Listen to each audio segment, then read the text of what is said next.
want you to see that rig. Now that's a 3/8 ratchet.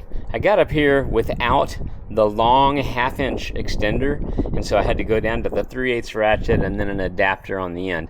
That is a 1/2-inch fitting for the heavy-duty fuel filter belt remover. So we've kind of got it all set up here. Let's get on the bottom of this thing and see if we can get it out. All right, there's our fuel filter from the bottom. Can you see it? You may or may not can see my hand now. And that plug has a squeeze pin on it. There you see. Can you see where we are now? We have the belt type filter wrench, that big 1/2-inch drive belt type filter wrench around the bottom of the fuel filter, and then I want to be rotating counterclockwise, and so I start putting some pressure on this. Oh, look at her. Can you see her turning? But that filter wrench is around that filter, and then I got enough room to rotate some, and then you literally just put some torque on this socket handle, right? So for the fuel water separator, that's how she comes out. But that is exactly how I get it off. If you can see here, you're then going to start rotating that ratchet, and he's already loose and ready to go. So I just wanted you guys to be able to see that whole setup, all right? I suggest you use this when you do your fuel water separator on the coach. All right, we're on the bottom of the motor coach. You'll see that I have a double long 3/8 ratchet, and then I have that big ratchet type oil filter wrench around the filter. So now you should be able to see here, now we've started it turning just a little bit, putting some real muscle on it, but it is coming around.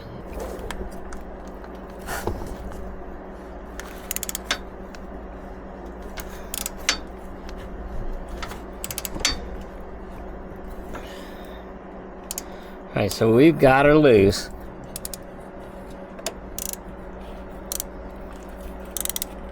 But now you see what we got. So that's it. Now you gotta slip that big ratchet oil filter wrench off. That's loose enough probably to come off my hand from the top. Right? Ratchet type filter wrench. It's got a 1/2-inch on it, but I had 3/8 available, so that's a 1/2-inch adapter. I stacked two long 3/8 knuckles, two long 3/8 extenders, and then a 3/8 ratchet. And what we're going to do now is take it off from the top. And what I'm trying to do is I don't want to be underneath it with it full of fuel while I'm balancing it between all of the obstacles. So I'd rather be on top when I remove it so that the fuel isn't going to come down in my face. So I wanted to share this. This is our new filter, right? That's the FS 2012-1, so that's 20121. But it's a big fuel water separator, and it's unique for the 450. I think the 400 uses a different one, like a 1008. There's your fuel separator, fuel water separator. There's your electronic sender. But I do have this ratchet type, and that's a pretty solid, oversized oil filter wrench. All right, so I do have one of those. I didn't bring it out in my little discussion of oil filter wrenches or fuel filter wrenches. All right, so for your fuel water separator, so once you've got it loose and can thread it off, I'm just going to thread it off from here. See how it's hand loose? So that should be great. We'll thread it off and try to lower it down with the fuel in it, and then we'll fuel up the next one and get going. All right, this process could be a little dicey. Let's see what we can do. I'm going to get under it, and then I'm going to go this direction because I'm upside down, and I'm going to keep walking that fuel filter off. See how I get at it? Not so bad. I'm threading her off. Now she's full of fuel, right? So you're going to want to kind of keep this shiny side up. I'm still taking it down thread by thread. Now I've got it loose. And instead of having to be underneath it, I'm up here on top, and I'm going to try to get her clear. There's a little bit of an impediment, but guess what? She's out.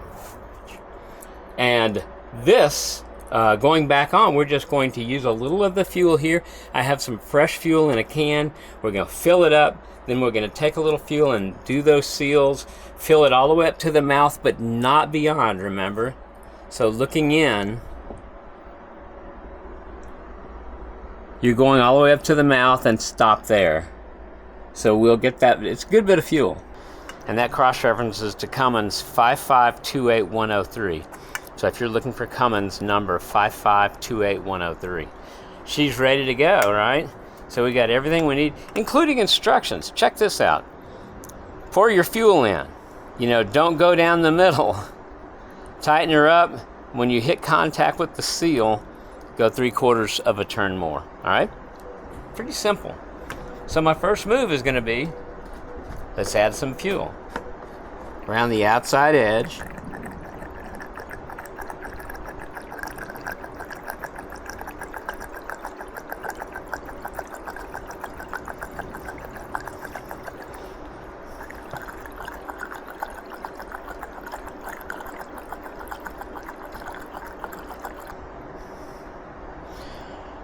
I'm going to make sure that both the seals are moist. Basically, she's ready to go on. Let's go get her threaded.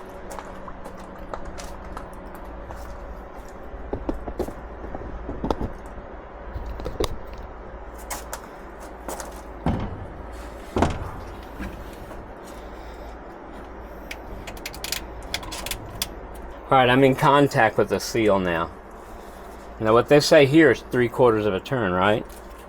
Because I'm upside down, that needs to be lefty-loosey. If I had been right side up, definitely would have been righty-tighty.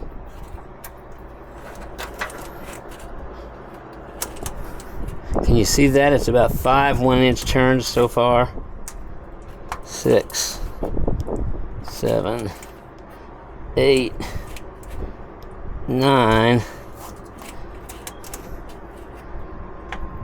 It's firm. I wouldn't go any further. 10.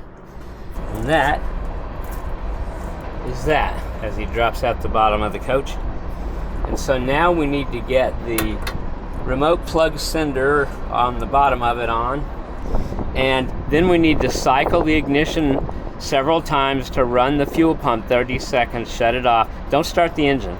Just cycle the engine to the on position, run the electric fuel pump 30 seconds. You can hear it back here.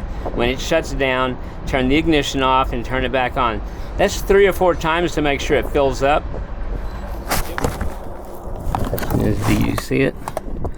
That's the sender. It has a clip on one side. If you look at the fitting on the oil filter, if you look at the fitting on the fuel filter, it has a bulge on one side by the clip. So unfortunately, there's a big, huge wire in the way. But if you look underneath there, that's it. Fuel filter is in. We tightened it from the top. We loosened it with a big, long ratchet from the bottom. And that's because we could get enough swing room with that big 1/2-inch ratchet type fuel filter wrench. But we don't need it down here on the bottom because there's enough room on the top because of the angle of the handle that the fuel filter wrench can go on before your wire goes on, and then you can tighten it up from the top. All right. So we went ahead and did it early because there were some requesters asking for that filter for the install process.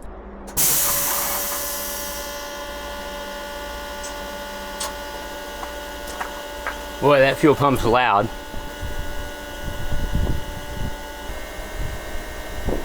That's about 30 seconds. And there she goes. All right, let's go and cycle it again. Okay, she's cycling again.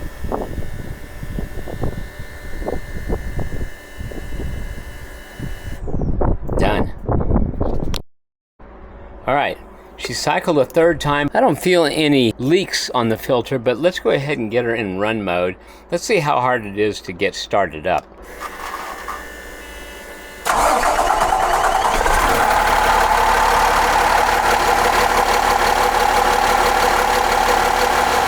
That's good news. Boy, did that start fast. Now I'm looking for leaks.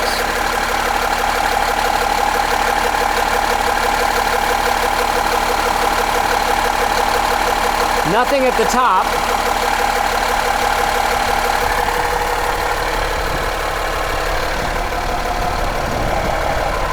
Now we're looking for current drips on the bottom.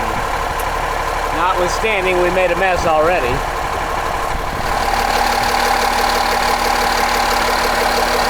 Down on the bottom, gravity.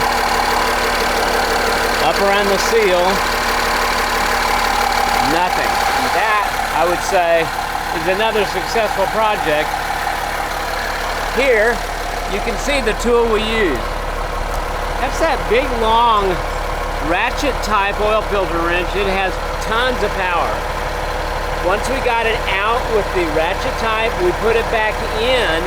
Because of the handle angle, we put it back in with the big regular steel strap type oil filter wrench. That's it from RV Shop and Chef. Nothing better than a good running engine and new fuel filters. We will see you down the road. Thanks for now. Subscribe and like on these videos. It'll help us grow. But for now, tschüss.